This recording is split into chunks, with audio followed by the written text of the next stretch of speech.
Because our God first loved us, mga igsuon. Before ta nakatuon unsaon paghigugma, dunay Dios nga nagigugma kanato. There's an evidence for the love of God, and the number one evidence for that, ang pinakaunang rason o ebidensya sa paghigugma sa Dios kanato, mao ang dugo nga niagas sa kamot ug sa lawas sa tuang Ginoong Hesukristo. Jesus Christ of Nazareth died for our sins, died for all of our transgressions and our mistakes. Namatay si Jesus para sa tuang mga sala, mga igsuon, aron kita mahatagan og bag-ong kinabuhi ug mahibalik dira sa kiliran sa atoang amahan. Mga igsuon, nga doon ay nga kinahanglang pang mamatay si Kristo dito sa krus. Dunay sugilanon nga nahitabo pila na tuig ang milabay gikan sa tuang henerasyon karon.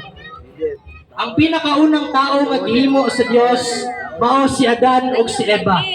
Ining duha ka tawo perpekto kay tungod sila gihimo sama sa hulagway sa atoang buhi nga Dios. They are made with the image and likeness of God. Nakasulat sa Genesis 1:26, nagihimo sa Dios ang tao sama sa iyang hulagway. It means, mga igsoon, that man is perfect before. Ang mga tao is perfecto, naghihimo sa Ginoo, ay tungod ang naghimo sa tao, isa ka perfecto nga Dios. But, dunay nahitabo nga climax sa mga sugilanon, sa mga story. What happened is ang tao nakasala sa Dios by disobedience, mga igsoon. They disobeyed God, isuway sila sa Dios. Ug nikaon sa bunga nagibawal sa Dios kanila. And because of that, because of their disobedience sa Ginoo, sa ilang pagkadili masinugtanon sa Ginoo, nigawas ang ginatawag natong sala. Ang sala, mga igsoon, matod pa sa pulong sa Ginoo diri sa Biblia, nakasulat sa Roma 6:23. Ang bayad sa sala mao ang kamatayon. Ug tanang tao sa kalibutan, mga igsoon, including us nga nagtindog diri sa inyong atubangan, is nakasala atubangan sa Ginoo. None of us are perfect here in this world. Walay perpekto sa tuwa diri karon sa kalibutan. Itang tanan nga naa diri karon dunay kanya-kanyang kamalian, kasalanan nga nabuhat sa tuang Ginoo. Ang ingon sa Biblia, mga igsoon, sa Roma 3:23, nga walay bisan usa nga matarong kay ang tanan nakasala.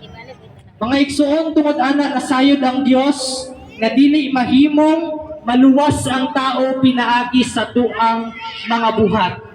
Dili kita mahimong makaadto sa gi-promise sa Ginoo nga paradise pinaagi sa tuang self-righteousness o pinaagi sa ato ang mga sariling pagpaningkamot sa kalibutan.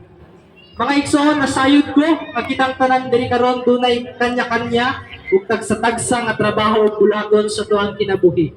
And it's just a cycle sa tuwa nga nagabalik-balik, mata, tulog, kaon, kining tanan nagabalik-balik lang, mga igsoon.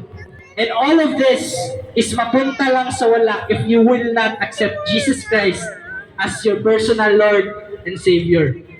Uy, mga igsoon, nasayod atong Ginoo before ng tao, if dili jud niya luwason, is isa lang ang mapahignan. Mao ang ginatawag sa Bible, mga igsoon, nga lake of fire o linaw makalayo. Mga igsoon, isulti na mo diri karon sa inyong atubangan na dunay katapusang paghukom na himuon sa Dios between the dead and the living, sa buhi ug sa mga patay.